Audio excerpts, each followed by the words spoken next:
नमस्कार, मैं हूं शम्स तहर खान और आप देख रहे हैं वारदात। कानपुर के घाटमपुर इलाके में दिवाली की रात एक बच्ची रहस्यमय तरीके से गायब हो जाती है। अगले रोज सुबह उसकी लाश मिलती है, लेकिन लाश की जो हालत थी उसे देखकर हर कोई दहल उठता है, क्योंकि लाश के तमाम अंदरूनी अंग काट कर निकाल लिए गए थे। हालांकि लाश पर ज्यादती के भी कुछ निशान मिलते हैं। अब सवाल यह है कि अगर बच्ची का कत्ल ज्यादती के लिए किया गया तो फिर शरीर के अंदरूनी अंगों को क्यों निकाल दिया गया? और यही सवाल पुलिस को परेशान कर रहे थे। दिवाली की रात जब पूरी दुनिया जश्न में डूबी थी, हिंदुस्तान का पूरा आसमान दियों और पटाखों की रोशनी से जगमगा रहा था, तब कानपुर के इस गांव के एक परिवार में अजब सी बेचैनी थी। बेचैनी इसलिए क्योंकि इस परिवार की 6 साल की एक मासूम बच्ची घर से रहस्यमय तरीके से गायब हो गई थी। बच्ची शाम को अपने घर से पड़ोस की दुकान तक पटाखे खरीदने गई थी, लेकिन जब देर शाम तक वो नहीं लौटी और घर वालों के ढूंढने के बावजूद उसका कोई पता नहीं चला, तो परेशान घर वालों ने आसपास के लोगों से बात की। देखते ही देखते पूरा का पूरा गांव बच्ची की तलाश में जुट गया।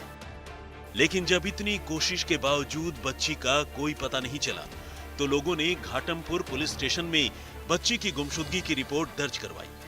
मगर वाहरी कानपुर पुलिस वालों ने ये कहकर बच्ची के घर वालों को थाने से रवाना कर दिया कि वो रात भर ढूंढ कर देख लें, वरना सुबह तक तो बच्ची मिल ही जाएगी। सितम देखिए, पुलिस वालों ने जैसा कहा ठीक वैसा ही हुआ। सुबह होते होते बच्ची गांव में ही मिल गई, मगर जिंदा नहीं, मुर्दा। बच्ची की मौत हो चुकी थी, और मौत भी ऐसी वैसी नहीं बल्कि बेहद भयानक। असल में बच्ची का कत्ल हुआ था और कातिलों ने बच्ची का गला काटने के साथ साथ उसके तकरीबन सारे अंदरूनी अंग निकाल लिए थे, कुछ कुछ वैसे जैसे जंगली जानवर अपने शिकार के साथ करते हैं। ये मंजर देखते ही पूरा का पूरा गांव सन्न रह गया। खासकर बच्ची के घर वालों का तो बुरा हाल हुआ। उन्हें यकीन नहीं हो रहा था कि दिवाली की शाम तक जो बच्ची खुशी से झूम रही थी, पटाखे दिलाने की जिद कर रही थी, रातों रात उस बच्ची के साथ किसी ने ऐसा किया कि अब उसकी लाश की तरफ नजर डालना भी मुश्किल हो रहा था। दिवाली की रात एक बच्ची की रहस्यमयी गुमशुदगी और फिर सुबह होते होते उसकी लाश मिलने की खबर ने घाटमपुर थाने के साथ साथ पूरे के पूरे कानपुर पुलिस महकमे को हिला दिया। एसएसपी प्रीतिंदर सिंह समेत डिपार्टमेंट के तमाम आला अफसर पूरे लवाजमे के साथ मौका वारदात पर आ पहुंचे। और तो और कातिलों की तलाश के लिए फॉरेंसिक टीम और डॉग स्क्वाड को भी मौके पर बुलाया गया, ताकि जल्द से जल्द सुराग जुटाकर मामले का निपटारा किया जाए। कानपुर पुलिस के खोजी कुत्ते तो खैर कातिलों के बारे में कोई खास जानकारी नहीं जुटा सके, लेकिन जब पुलिस ने बारीकी से मौके का मुआयना किया तो उसे कई चौंकाने वाली बातें नजर आई। पहला तो ये कि बच्ची की लाश एक मंदिर के पास पड़ी थी। बच्ची के गले के साथ साथ जिस्म के कई हिस्सों में तेजधार हथियार के निशान थे। साथ ही मौके पर कुछ पान मसाले और गुटखे के खाली पैकेट भी पड़े थे। उसी जगह पर चिप्स का एक खाली पैकेट भी था। बच्ची के हाथ और पांव में रंग लगा था और उसकी लाश पर कपड़े नहीं थे, बल्कि कपड़े लाश के पास ही पड़े थे। पहली ही नजर में लाश को देखकर यह लग रहा था कि बच्ची के साथ मौत से पहले जोर जबरदस्ती की गई है। कुल मिलाकर मौका वारदात और बच्ची की लाश एक साथ कई बातों की तरफ इशारा कर रहे थे। उनमें एक तो बच्ची के साथ बलात्कार करने और बलात्कार के बाद उसकी जान लेने की बात थी। दूसरी, जिस तरह से बच्ची के अंदरूनी अंग काटकर गायब किए गए थे और उसके हाथ पांव में रंग लगाए गए थे, वो बच्ची की लाश के साथ तंत्र मंत्र किए जाने के भी संकेत दे रहे थे। ऊपर से जिस रात बच्ची की हत्या हुई वो दिवाली की रात थी, और दिवाली की रात को लेकर ये पुरानी मान्यता है कि तांत्रिक अक्सर दिवाली की रात को अपनी तांत्रिक सिद्धियां हासिल करने की कोशिश करते हैं। अब सवाल यह था कि क्या बच्ची की हत्या तंत्र मंत्र के चक्कर में की गई? अगर हां, तो ये सब किसने किया? गांव के ही किसी शख्स ने, किसी अघोरी या तांत्रिक ने, या फिर पीड़ित परिवार से दुश्मनी रखने वाले किसी शख्स ने। लेकिन एक अहम सवाल यह भी था कि अगर बच्ची की हत्या किसी तांत्रिक सिद्धि के लिए ही की गई तो फिर उसके साथ मौत से पहले जोर जबरदस्ती यानी बलात्कार किसने किया, क्योंकि बलात्कार और तंत्र साधना का सीधे तौर पर कोई रिश्ता नहीं बनता। ऐसे में मौका वारदात पर अगर कई सुराग थे तो कई ऐसी बातें भी थी जो उलझाने वाली थी। लेकिन पुलिस ने एक एक कर आसपास के लोगों से इसके बारे में पूछताछ शुरू की और जल्द ही उसकी कोशिश रंग लाई। पुलिस को एक ऐसा सुराग मिला जिससे कातिल के पकड़े जाने की उम्मीद जग गई। रंजय सिंह, कानपुर, आज तक।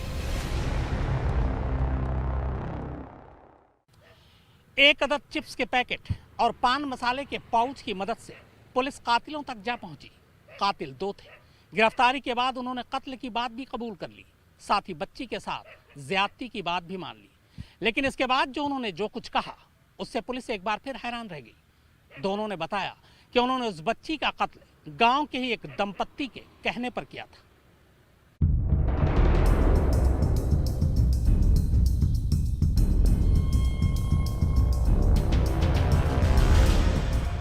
शुरुआती छानबीन में ही पुलिस को मौका वारदात से कई सुराग मिल चुके थे। इनमें गुटखे और चिप्स के खाली पैकेट अपने आप में सबसे बड़े सुराग थे।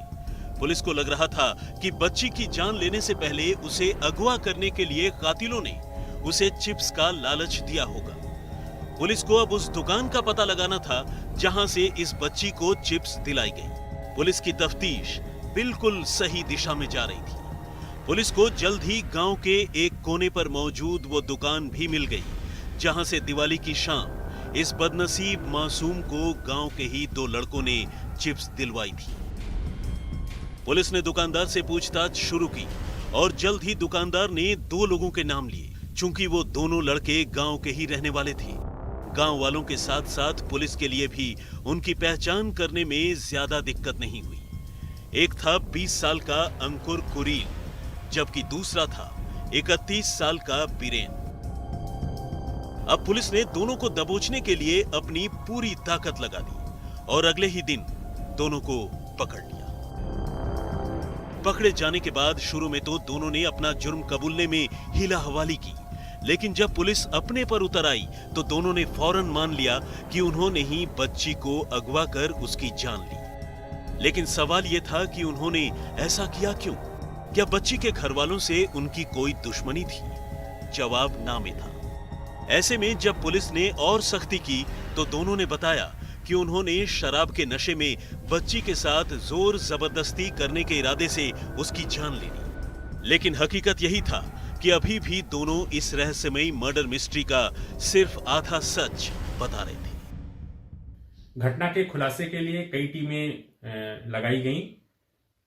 इस दौरान ये जानकारी हुई कि जो पीड़ित परिवार है उसके पड़ोस में ही रहने वाले बीरन और अंकुल नाम के 2 लोग हैं, 2 लड़के हैं जो इस घटना में शामिल हो सकते हैं। उनको संदेह के आधार पर उठाया गया। आधा सच इसलिए क्योंकि दोनों बच्ची के साथ ज्यादती और उसका कत्ल करने की बात तो कबूल रहे थे, लेकिन बच्ची के अंदरूनी अंगों को काटकर निकाले जाने के सवाल पर दोनों ने अपना मुंह सी रखा था। मगर पुलिस तो पुलिस ठहरी। पूछताछ की 3rd डिग्री में दोनों ने वो सच भी बताया जिसे सुनकर खुद पुलिस वाले सन्न रह गए। जी हां, दोनों ने मान लिया कि बच्ची का कत्ल उन्होंने तंत्र साधना के लिए किया था। लेकिन यह तंत्र साधना खुद उनकी नहीं थी, बल्कि उन्होंने तो किसी और के इशारे पर बच्ची की जान ली।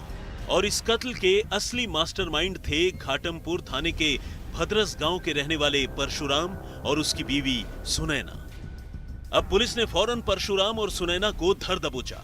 पहले तो दोनों ने पूरे मामले से खुद के अनजान बनने का पुरजोर नाटक किया, लेकिन जब पुलिस की सख्ती और गिरफ्तार कातिलों की गवाही सामने आई तो दोनों टूट गए।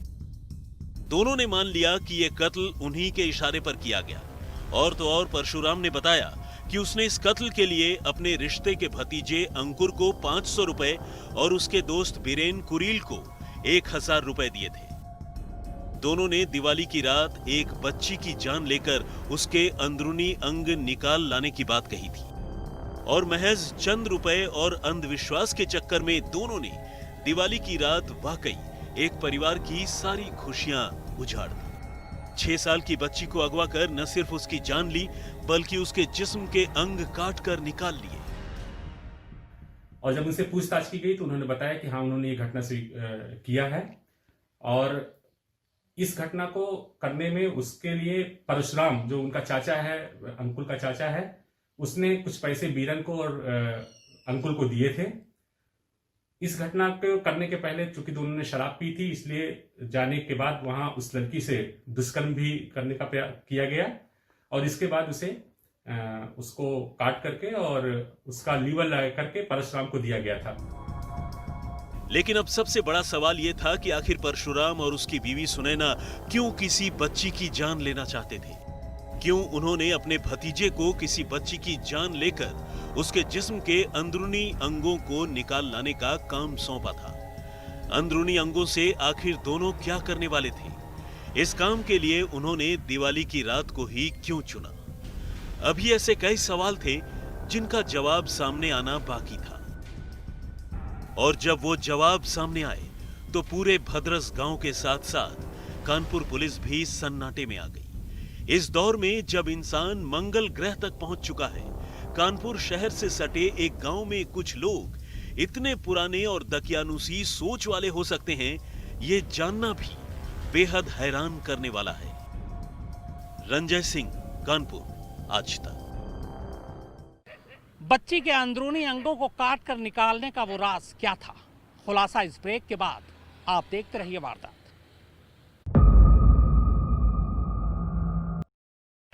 पुलिस गांव की दंपत्ति को गिरफ्तार कर चुकी थी। उन्होंने सुपारी देने की बात भी कबूल कर ली, बच्ची का कत्ल करवाने की बात भी मान ली। लेकिन इसके बाद जो उन्होंने कत्ल की वजह बताई वो पुलिस के लिए हैरान करने वाली थी। और इससे भी हैरान करने वाली बात वो थी जो उन्होंने अंदरूनी अंगों को काट कर निकालने के बारे में बताया। इस दंपत्ति ने बताया कि उन्होंने बच्ची का कलेजा निकलवाकर उसे खा लिया था। लेकिन क्यों खाया था, इसकी वजह जब उन्होंने बताई तो एक बार फिर पुलिस का सर चकरा गया।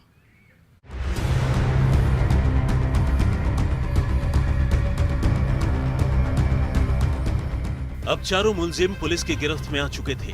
कत्ल करने वाले और कत्ल की सुपारी देने वाले सभी। पुलिस ने सभी से पूछताछ शुरू की।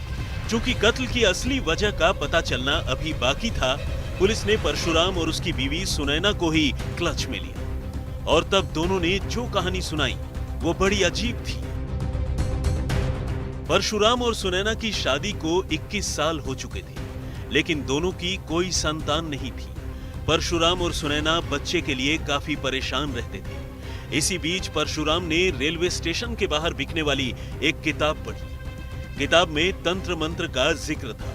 लिखा था कि अगर दिवाली की रात किसी बच्ची का कलेजा महिला को कच्चा खिलाया जाए तो उसकी गोद भर जाती है। बस इतना पढ़ने की देर थी कि परशुराम और सुनैना के दिमाग में इंसानी कलेजा खाने का फितूर सवार हो गया। दोनों ने अपने भतीजे अंकुर कुरील को भरोसे में लिया और उसे इस काम की जिम्मेदारी सौंपी। अंकुर ने अपने दोस्त बीरेन से बात की, उसे शराब और पैसों का लालच दिया और दोनों दिवाली की शाम ही किसी शिकार की तलाश में निकल पड़े। उन्हें अपने घर के बाहर अकेली जा रही 6 साल की एक बच्ची नजर आई। बस फिर क्या था?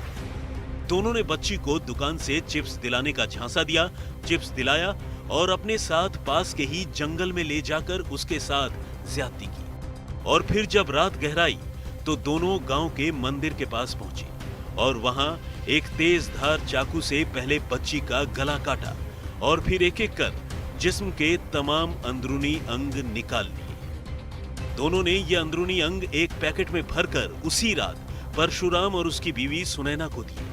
और सुनैना सिर्फ अपनी गोद भरने की उम्मीद से दूसरी महिला की गोद उजाड़कर उसकी बेटी का कलेजा कच्चा चबा कर खा गई। जी हां, एक इंसान ने सिर्फ अंधविश्वास के मारे दूसरे इंसान का कलेजा कच्चा चबा लिया। 2 आरोपी परशुराम और उसकी पत्नी सुनैना को भी आज जेल भेज दिया गया है। इन दोनों से जब गहन पूछताछ की गई तो इन्होंने बताया कि ये कहीं किसी रेलवे स्टेशन के बाहर फुटपाथ पे बिकने वाली सस्ती जो किताबें होती हैं जादू टोटके और टोने की, उसको पढ़ लिया था और उसमें कहीं ये लिखा रहा होगा कि यदि किसी बच्चे के आर्गन का सेवन कर लिया जाए तो जो निसंतान होते हैं उनको औलाद की प्राप्ति होती है। इसी अंधविश्वास के चलते इन्होंने अपने भतीजों के साथ मिलकर के इस तरह की जघन्य घटना को अंजाम दिया। बहरहाल परशुराम और उसकी बीवी को बच्चा तो दूर, फिलहाल जेल की सलाखों के पीछे पूरी जिंदगी गुजारनी होगी। दोनों का मिलना भी मुश्किल हो जाएगा, क्योंकि दोनों अलग अलग महिला और पुरुषों की जेल में बंद होंगी। रंजय सिंह, कानपुर, आज तक। तो वारदात में फिलहाल इतना ही, मगर आज तक पर खबरों का सिलसिला लगातार जारी। नमस्कार, मैं हूं अंजना ओम कश्यप। हमें उम्मीद है ये वीडियो आपको पसंद आया होगा। लेटेस्ट खबरों के लिए यूं ही देखते रहिए आज तक, और इस वीडियो के पसंद आने पर लाइक, शेयर एंड सब्सक्राइब करना ना भूलें।